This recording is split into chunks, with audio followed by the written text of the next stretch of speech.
The Federation starship Enterprise wipes out a vast space cube belonging to the enemy aliens named the Borg, but some escape. In that scene from near the beginning of Star Trek First Contact, one of the 5 new movies we'll be reviewing this week. I'm Gene Siskel of the Chicago Tribune. And I'm Roger Ebert of the Chicago Sun-Times.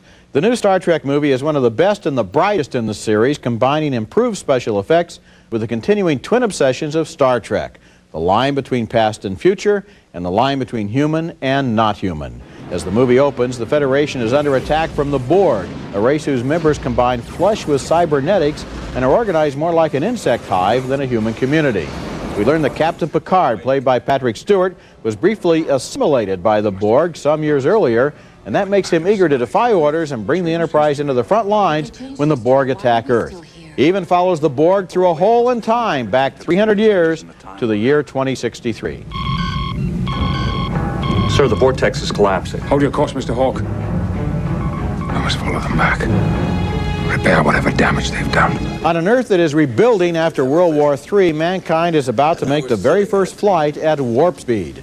The brilliant inventor of the warp drive is an aging alcoholic rock and roll fan played by James Cromwell, who was the farmer in Babe.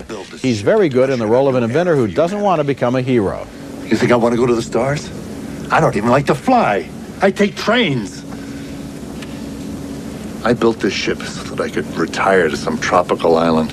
Meanwhile, the Enterprise crew member named Data has been captured by the Borg and is tempted by the Borg Queen. Data, played by Brent Spiner, is an android created without emotions, but the Queen hopes to make him more vulnerable by playing on his desire to become human. She's played by Alice Krige. Are you familiar with physical forms of pleasure? If you are referring to sexuality, I am fully functional. Meanwhile, mankind stands at a historic milestone in 2063. It is soon to make its first contact with an alien race. Alien, you mean extraterrestrials? More bad guys? Good guys. They're on a survey mission. They have no interest in Earth. Too primitive. Oh. The Star Trek movies have been pretty uneven over the years, sometimes looking a little tacky compared to state-of-the-art special effects, as, for example, in the Star Wars movies, and sometimes seeming to stray from their roots in a TV series where most of the episodes were about ideas, not simply action. But Star Trek First Contact is one of the best in the series, and it does a good job of weaving together past and present, Borg and human, and the launching of the first warp flight with Picard's attempts to save the Enterprise from a boarding party of Borg. There are a lot of good actors in this cast, and they bring a lot of conviction to material that could easily have gone astray. I enjoyed this movie. I enjoyed it too. I think it is the best in the series, and it has been an uneven series, and you're quite right, it has looked tacky here. Everything seems sharper than ever before, including Patrick Stewart, I think. I know it's fun with William Shatner, and he's kind of campy when you look at that whole crew, but Patrick Stewart raises the tension level. You pay attention to him in a way that you don't pay attention to Shatner's group.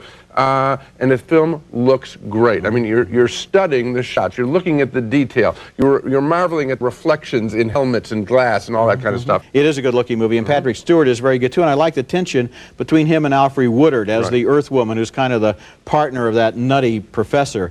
And that was interesting. And then you have that tension between Data and the Borg Queen. That kind of seduction, which is a seduction of the mind and of the memory bank, was very And here's some more praise for James Cromwell, who is the inventor. I mean, here's a guy who is late in his career now, has hit 2 big movies in a row, Babe and this film, and it must be it's just fun to watch a guy being rediscovered. He's a veteran performer out in Hollywood, and he's got a good character, and he does a good job with it.